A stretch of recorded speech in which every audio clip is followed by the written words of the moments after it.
మహాసంకల్పం YouTube channel ప్రేక్షకులకు స్వాగతం సుస్వాగతం. ఈరోజు మనం కార్తీక పురాణం 18వ అధ్యాయం చెప్పుకుందాం. నిన్న ధనలోభుడు నమస్కరించి చెప్పినటువంటి విషయం ఈ రోజున ఈ అధ్యాయంలో చెప్పబడుతుంది. సత్కర్మానుష్ఠాన ఫల ప్రభావం అంటే మంచి పనులు చేస్తే దాని యొక్క ఫలితం ఎలా ఉంటుందనే దాని గురించి ఈరోజు చెప్పబడింది. ఓ మునీశ్వరుడా, మీ దర్శనం వల్ల నిన్ను ధన్యునయ్యాను. సంశయంలో కూడా తీరినట్లుగా జ్ఞానోపదేశం చేశారు. నేటి నుండి మీ శిష్యునైతాను. తండ్రి, గురువు, అన్నా, దైవము సమస్తము మీరే నాకు. నా పూర్వ పుణ్యం వల్ల కదా మీ అలాంటి పుణ్యపురుషుల సాంగత్యం నాకు తటస్థించింది. లేకపోతే నేను మహాపాపినై మహారణ్యంలో ఒక మొద్దుబారిన చెట్టునై ఉండగా తమ కృప వల్లనే నాకు మోక్షం కలిగింది కదా. మీ దర్శన భాగ్యం లేని ఎడల ఈ యొక్క కీకారణ్యంలో తరతరాలుగా చెట్టు రూపంలో ఉండవలసిందే కదా. అట్టి నేనెక్కడ, మీ దర్శన భాగ్యం ఎక్కడ, నాకు ఈ సత్కత ఎక్కడ, పుణ్యఫల ప్రదాయమైనటువంటి యొక్క కార్తీక మాసం ఎక్కడ, పాపాత్ముడు నేనెక్కడ, ఈ విష్ణాలయం ముందు ప్రవేశించటెక్కడ? ఇవి అన్నీ కూడా దైవికంగా ఘటనలు తప్ప మరొకటి కాదు. కావున నన్ను తమ శిష్యుడిగా పరిగ్రహించి సత్కర్మలు మానవుడు ఎట్లు ఆచరించవలెనో దాని యొక్క ఫలితం ఎట్టిదో నాకు వివరంగా చెప్పండి అని ప్రార్థించాట. ఓ ధనలోభ, నీవు అడిగినటువంటి ప్రశ్నలన్నీ కూడా మంచివే. అవి అందరికీ కూడా ఉపయోగార్థమైనవి. దాన్ని వివరిస్తాను, శ్రద్ధగా ఆలకించు. ప్రతి మానవుడు కూడా ఈ శరీరమే సుస్థిరమని నమ్మి జ్ఞానశూన్యుడవుతూ ఉన్నాడు. ఈ భేదము శరీరానికే కానీ ఆత్మకు లేదు.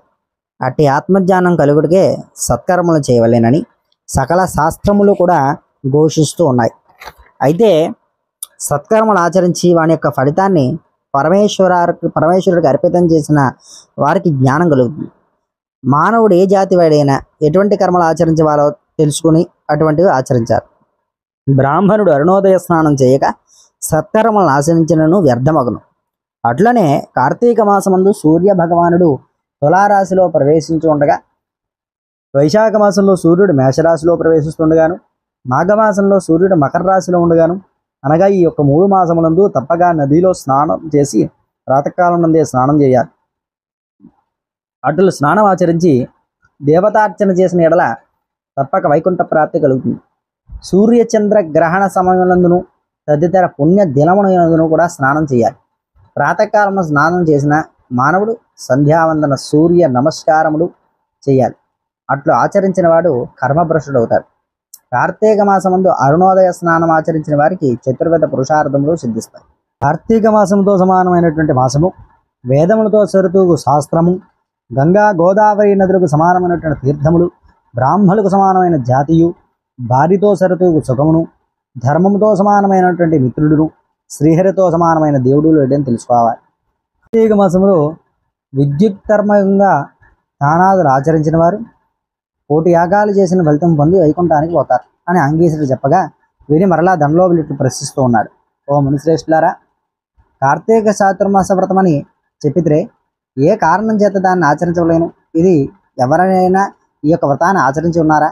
ఈ వ్రతం యొక్క ఫలితం ఏమిటి, విధానం ఎట్టిది, సవిస్తరంగా వివరించండి అని కోరాడు.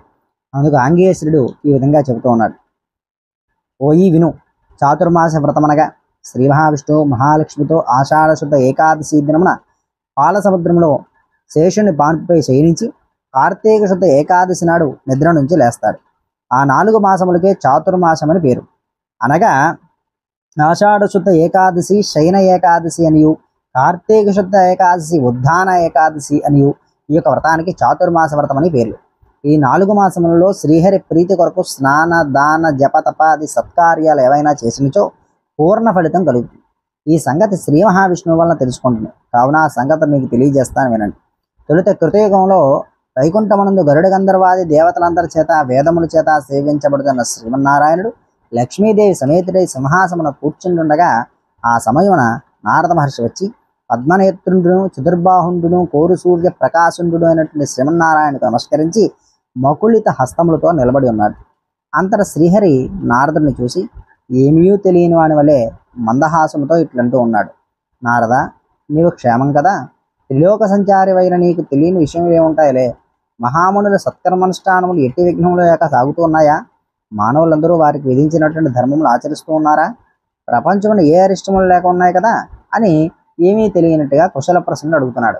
అంతటా నారదుడు శ్రీహరికి ఆదిలక్ష్మికి నమస్కరించి ఓ దేవా, జగంబులో నీ ఎరిగిన విషయం ఏమైనా ఉన్నాయా? అయినను నన్ను వచింపటకు నన్ను వచింపమని చేత నీకు నేను విన్నవిస్తున్నాను. ప్రపంచమున కొందరు మనుష్యులు మునులు కూడా తమకు విధించిన కర్మలను నిర్వర్తించట్లేదు. వారెట్లు విముక్తులుగరు అని చెప్పేసి ఎరుగు లేకున్నాను. కొందరు భుజింపకూడనటువంటి పదార్థాలు భుజిస్తూ ఉన్నారు. కొందరు పుణ్యవ్రతములు చేస్తూ అవి పూర్తి కాకమునిపై మధ్యలో మానేస్తున్నారు. కొందరు సదాచారులుగా, మరికొందరు అహంకార సహితులుగా, పరనిందాప్రాయణులుగా జీవిస్తూ ఉన్నారు. అట్టి వారికి సత్కృపతో పుణ్యాత్మను నడచి రక్షించండి స్వామి అని ప్రార్థించాడు. జగన్నాటక సూత్రధారైన శ్రీమన్నారాయణుడు కలవరపడి లక్ష్మీదేవితో గరుడ గంధర్వాది దేవతలతో వేల కొలది మహర్షులను భూలోకానికి వచ్చి ముసలి బ్రాహ్మణ రూపముతో ఒంటరిగా తిరుగుతూ ఉన్నాడు. ప్రపంచమంతా కూడా తన దయావలోకమును వీక్షించి రక్షించుతున్నటువంటి దామోదరుడు ప్రాణుల భక్తి శ్రద్ధలను పరీక్షిస్తూ ఉన్నాడు. పుణ్యక్షేత్రంలో, పుణ్యనదులు, పుణ్యాశ్రమంలో తిరుగుతూ ఉన్నాడు. ఈ విధంగా తిరుగుతున్న భగవంతుని గాంచి కొందరు ముసలివాడిని ఎగతాళి చేస్తున్నారు. కొందరు యొక్క ముసలివాడితో మనకేం పని అని ఊరుకున్నారు. కొందరు గర్విష్ఠులయ్యారు. మరికొందరు కామార్తులై శ్రీహరిని కన్నెత్తేనను కూడా చూడకున్నారు.